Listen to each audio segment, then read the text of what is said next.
Ternyata habaib itu adalah batal, tidak nyambung. Dijawab lagi dengan ilmiah lagi. Kau usah ngamuk-ngamuk. Kalau ngamuk-ngamuk ya urusan ngamuk. Indonesia kalau ngamuk juga nggak ada yang bisa ngelawan. Dikiranya orang Cilacap nggak bisa ngamuk apa? Yang penting, ayo hidup seuyunan, saling harga menghargai, hormat menghormati, jangan banyak nipu, jangan bikin-bikin sejarah palsu, jangan bangga-banggain nasab yang gak jelas. Jadi masalah Ki Imaduddin untuk membahas dan mengkritisi nasabnya habaib itu adalah bukan masalah Ki Imaduddin saja, sudah sejak zaman dulu sudah ada. Apalagi ada yang sampai mengatakan, "Hai Kiai Imaduddin, Anda tidak takut untuk berhadapan dengan wali-wali Allah dari karangan habaib?" Kata saya, dari mana mereka tahu mereka wali Allah? Ada di kitab. Kitab yang nulis siapa? Orang. Dari mana dia tahu dia itu wali Allah? Wali Allah itu adalah kekasih Allah. Namanya kekasih itu ada di hati kalau manusia. Tidak ada orang yang tahu kekasih saya, siapa yang paling saya cintai, itu kecuali saya sendiri. Begitu pula wali Allah. Tidak ada yang tahu hakikat siapa wali Allah kecuali Allah. Adapun orang yang terkenal sebagai wali Allah, mim babi husnidzan. Husnudzon orang saja, karena dia soleh, karena dia mengeluarkan keramat, bahwa dia wali Allah. Ternyata dia tukang sulap. Tapi karena orang tidak bisa membedakan mana sulap mana karomah, akhirnya mereka menganggap dia wali Allah. Sudah kadang dia itu diyakini, akhirnya dianggap itu sebuah kebenaran. Ada hadis katanya, "Hai Kiai Imad, man adali waliyan faqad adantuhu bil harbi." Siapa yang memusuhi waliku, maka aku akan kobarkan perang dengannya, kata Allah dalam hadis qudsi. Apakah berani perang bersama Allah? Nanti dulu. Yang wali siapa? Mereka katanya wali banyak. Itu kata mereka. Kata Allah belum tentu mereka wali. Bisa jadi kata Allah saya yang wali. Lah kalau benar saya yang wali, apa ndak bahaya tak kamu itu tadi itu mencela saya?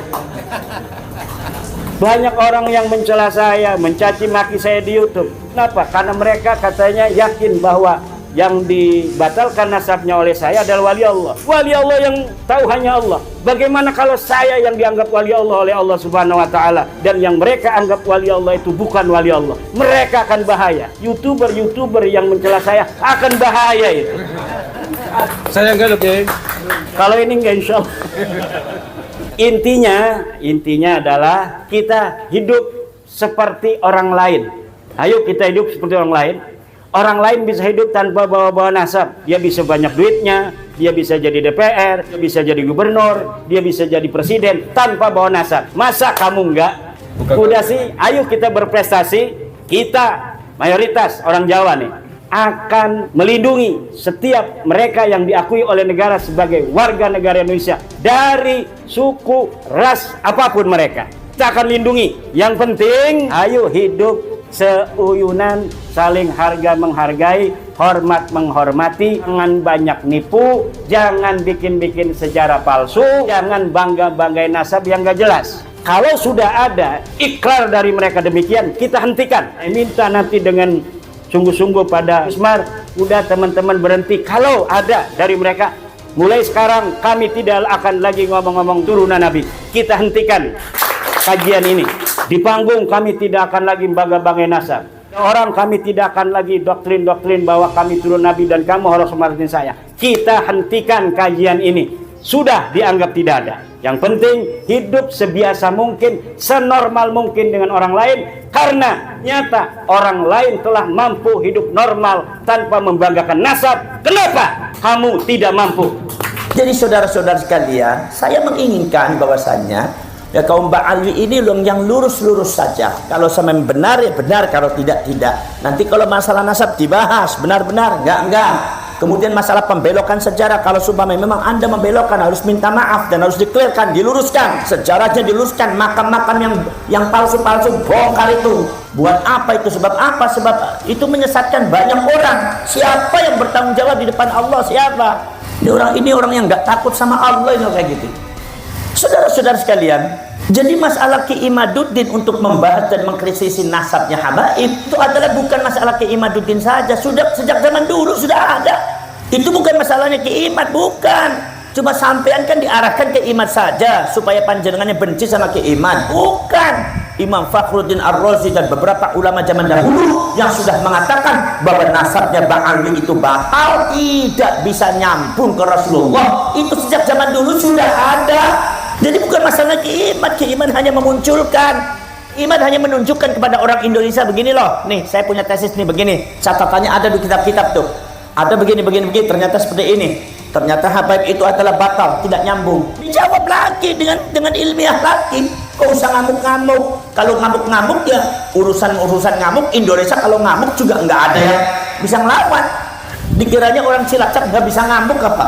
Orang Cilacap ku berani-berani ngelawan apa bae menang wong Cilacap, kecuali ngelawan bojone dhewe ora pernah menang. Para sedherek para sedulur sedherek mawon. Ini saudara-saudara sekalian.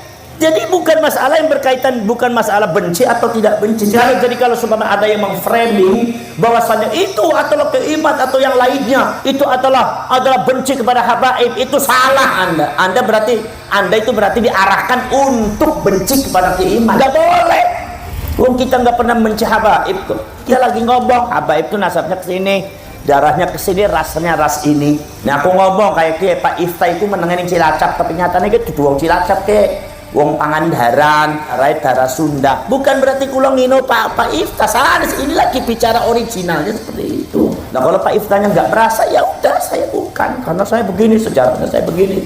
Tinggal panjenengan antitesisnya mana, gitu kan? Dibuktikan manuskripnya. Para syarek, para dulu. Sebabnya apa? Sebab ini pemalsuan makam. Saya lihat di dalam sejarah itu bukan sekarang saja, bukan di Indonesia saja, sampai di Yaman juga terjadi. Contohnya apa? Contohnya Said Ahmad Al-Muhajir.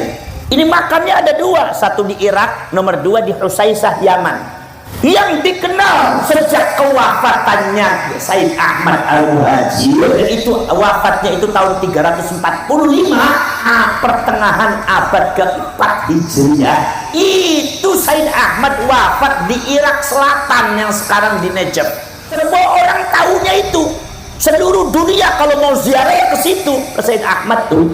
Tiba-tiba abad ke-4, ke-5, ke-6, ke-7, ke-8, ke-9, ke-10, 600 tahun setelah itu muncul ada makam baru di Hadramaut apa di Yaman yang disebut di Husaisah. Katanya itu makamnya Said Ahmad Al-Muhajir. Itu makam yang ada di Husaisah tidak dikenal oleh dunia Islam sebagai makamnya Said Ahmad Al-Muhajir. Sejak zamannya Said Ahmad Al-Muhajir wafat, itu tidak pernah dikenal bahwa Said Ahmad itu makamnya ada di Husaisah di Yaman. Orang kenalnya ada di Irak, dan munculnya makamnya ada di Husaisah Yaman itu 600 tahun setelah kewafatan Said Ahmad baru muncul. Berarti kan pemalsuan makam itu. Makam dipalsuakan Ba'alwi. Masya Allah. Wong Cina pemalsuakan HP, malsuakan radio, malsuakan motor. Ya Ba'alwi malsuakan makam. Sadarlah wahai saudara-saudaraku yang selama ini mempercayai dan meyakini mereka sebagai keturunan Nabi, dan kenyataannya bahwa mereka adalah bangsa Yahudi yang selalu berusaha untuk merusak, menyesatkan dan membodohi umat Islam. Karena yang dicari oleh para habib ini adalah kemuliaan dunia. Demikianlah, semoga bermanfaat bagi yang baru bergabung. Jangan lupa subscribe, like, dan komentarnya. Wassalam dari saya.